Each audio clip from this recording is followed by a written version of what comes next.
Hello, welcome back to my channel. My name is Lindsay, and in today's video we're going to be going over January's palette ranking. So, if you're ready to hear about these, then keep on watching. In January, I used 11 palettes, some of them old, some of them new, some of them the first time I've been wearing them. So we have quite a variety of here. So starting at the bottom with number 11, I only wore this palette one time, and it was the ColourPop That's Taupe palette. When I used this one, I also used my Danessa Myricks like multi-pigment stick, but I used the mattes from this palette. And this is just a beautiful, cool tone palette. Just because it's 11, it doesn't mean it's a bad one. I was actually really inspired to use this one when Caitlin Costello was using part of this as her Pan of That palette last year. And I just love the beautiful, cool tone looks that you can get with this palette. It is absolutely gorgeous, and I can't wait to pull it out again. This next palette I also used only one time, and it was my very first time using this palette, and it was the Simply Posh Black Cherry palette. And when I first saw this one, I was instantly interested in it, just with the beautiful berry tones and the duochromes in the middle. It's such a beautiful palette. The duochrome formula in this Simply Posh palette, it's a little bit more stiff and less emollient, but it is still really pretty. It's not as impactful on the eyes, but it's still a really good formula. Then this next palette, it was also the first time I've used it, and I used it 4 times in the month of January because it was something I rolled into one of my projects. And this was my first palette I ever tried from this brand, and it was the Unearthly Cosmetics Gargoyle palette. I rolled this into my deck of panning, and in January I created 4 looks with it.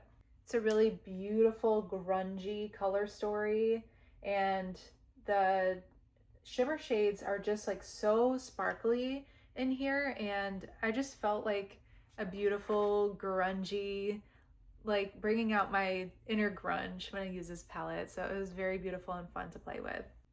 In 8th place, this was also a new to me palette, and that was the Simply Posh Gingerbread Bakery palette. This one is a very interesting color story with its mix of pastels and bright colorful shades, as well as more neutral brown shades. And it was such a really inspiring color story. But same with the other formula and the Black Cherry, it's just the shimmers are a little bit more stiff. So I definitely need to play with them a bit more and gather my thoughts on them. In 7th place, this one might be a little bit of a shock. I used it 3 times, and it was also a new palette to me, and that was the Bella Beauté Bar Crystallized palette. And if you've seen my other videos, you know Bella Beauté Bar is one of my favorite brands ever. And it was just this palette. It's very beautiful, and the shimmers are the beautiful quality and everything, but I feel like the mattes are maybe a little bit too muted for me. The looks came out just very, very light, so I should play with it a bit more for sure, but they just weren't my favorite looks. I've done better looks with other Bella Beauté Bar palettes. In 6th place, I only used this palette once, but I also pulled it into my February Shop My Stash to use it a bit more, and that's the Glaminatrix Timeless Tones palette. This one's definitely newer in my collection too. I also love Glaminatrix, but this is a beautiful color story. I think it's like a spicy neutral palette.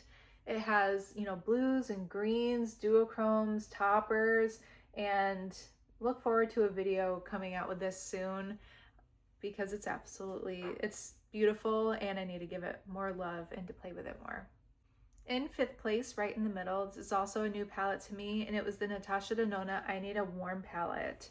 And this one, it wasn't surprising to me, but Natasha Denona palettes just make me feel so pretty whenever I wear them. So I definitely felt pretty when I wore this, and I really like the look I did with this. And then in number 4, I used this palette once, and it was the Huda Beauty Mercury Retrograde palette.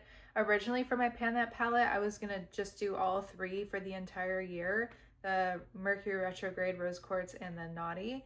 But I decided to change it up and kind of do them every 3rd of the year. But I absolutely love this palette and had a lot of fun playing with it in January. And then in third, if you saw my video on this one, is the Odin's Eye Love Language palette with Morgan Turner. This one definitely got a lot of love from me in January. I did 5 looks with this one up on my YouTube. And I talk about just how versatile this palette is. You can go pink, you can go purple, you can go neutral, and you can mix them all together. So I really had a lot of fun with this palette and its beautiful formulas. In second place, this is also just a shame that I only used it once, but it's my Natasha Denona I Need a Nude palette. And I ended up pulling this out and I used it for my birthday because it just always makes me feel so pretty. When this palette originally came out, I didn't think I needed it when it was being compared to the ColourPop Going Coconuts palette. But there's just something about Natasha Denona shimmers and the beautiful sparkly pieciness of them that they just make you look so pretty and elegant and just feel so good about yourself. So I'm really glad one of my best friends gave this to me, and it's definitely a treasure in my collection. This first palette, it should be like, man, she hasn't mentioned this palette yet, so it should be in first place, but that is kind of crazy. And I would say it's the Huda Beauty Rose Quartz palette, and this is my Pan That palette for this, at least this third of the year, we'll see. But I have been having just like such a fun time playing with this one, and I don't think I'm spoiling anything because I have some dips, but nothing too crazy. But I ended up using this 7 times in January, which honestly is really good for me. I know for a Pan That palette, obviously you have to use it a lot in order to pan things, but as you can see, I like to use different things in my collection too, but this one has been so good. And whenever I wear it, I just feel so pretty. I've been even just using the mattes with maybe a single shimmer and stuff, and then obviously using the palette as a whole and just really having a good time with it. And if you're ever interested in doing Pan That palette, I feel like that's the way it has to be. You shouldn't be panning something that you don't like just to get it out of your collection. You should be panning something you love to truly get every loving moment out of it. So I hope you enjoyed my video. Let me know what your favorite palettes that you used in January were. Bye!